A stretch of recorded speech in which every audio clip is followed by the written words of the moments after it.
दोस्तों इस वक्त की बहुत बड़ी खबर बता रहे हैं। दोस्तों यूट्यूब के चार्ट में भी पवन सिंह को पीछे करके खेसारी लाल यादव जी 7 नंबर पे पूरे इंडिया में ट्रेंड कर रहे हैं। दोस्तों यूट्यूब के चार्ट में पूरे इंडिया के जितने भी कलाकार हैं उन कलाकारों में खेसारी लाल यादव जी 7 नंबर पे इनका नाम आ गया है पूरा इंडिया के अंदर, जो भोजपुरी में बहुत ही बड़ी बात है।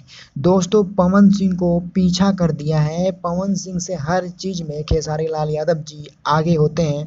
आप देख सकते हो यहाँ पे लिस्ट में सबसे पहले Alka Yagnik 1 number, 2 number Udit Narayan, 3 number Kumar Sanu, 4 number Arijit Singh, 5 number शिल्पी राज, भोजपुरी के सुपरस्टार सिंगर जो कि शिल्पी राज है वो 5 नंबर पे हैं। वाह क्या बात है, लड़की भी यहाँ पे हमारी भोजपुरी इंडस्ट्री की इतनी तेज भाग रही है। शिल्पी राज भी 5 नंबर पे चलती हुई दिखाई दे रही है, जो भोजपुरी के लिए बहुत ही बड़ी बात है। एक लड़की यानी खेसारी लाल को भी पीछे कर चुकी है। वाह क्या बात है, देख सकते हो आप आपके सामने दोस्तों, आप लिस्ट में आप देख सकते हो कि खेसारी लाल को भी पीछे कर दिया शिल्पी राज ने। दोस्तों बहुत अच्छा लगता है कि भोजपुरी के कलाकार इतने आगे बढ़ रहे हैं। 5 नंबर पे हमारी शिल्पी राज जी है और 7 नंबर पे हमारे खेसारी लाल यादव जी हैं और 9 नंबर पे हैं पवन सिंह। बहुत ही बड़ी खबर, भोजपुरी के 3 स्टार पूरे इंडिया के अंदर नंबर 10 में 10 में से 3 हमारे स्टार जो है 5 नंबर, 7 नंबर, 9 नंबर पे हैं। वाह क्या बात है। लेकिन सबसे बड़ी बात ये है कि पवन सिंह यहाँ भी नीचे है खेसारी लाल से।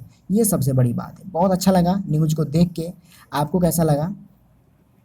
दोस्तों हमारे इंडिया के अंदर 2000 से भी ज़्यादा भाषा है, लेकिन उन भाषाओं में हिंदी इंडस्ट्री के अलावा कोई भाषा का इसमें कलाकार नहीं दिखाई दे रहा है। सिर्फ भोजपुरी और हिंदी बॉलीवुड के कलाकार हैं और हमारी बॉलीवुड को भी टक्कर हमारी भोजपुरी इंडस्ट्री दे रही है। कि जी आप देख सकते हो कि यहाँ पे हमारे 3 स्टार भोजपुरी के हैं, शिल्पी राज, पवन सिंह, खेसारी लाल यादव। शिल्पी राज 5 नंबर पे, खेसारी लाल 7 नंबर पे और पवन सिंह 9 नंबर पे। और देखिए बॉलीवुड के सुपरस्टार सिंगर सोनू निगम को भी पीछे कर दिया है हमारे भोजपुरी के स्टारों ने। कितनी बड़ी बात है कि आप देख सकते हो। दोस्तों अगर वीडियो अच्छी लगी हो तो लाइक कीजिएगा और चैनल को सब्सक्राइब कीजिएगा ताकि हम एक से बढ़ के एक वीडियो आपके लिए लेके आते रहें। Thank you.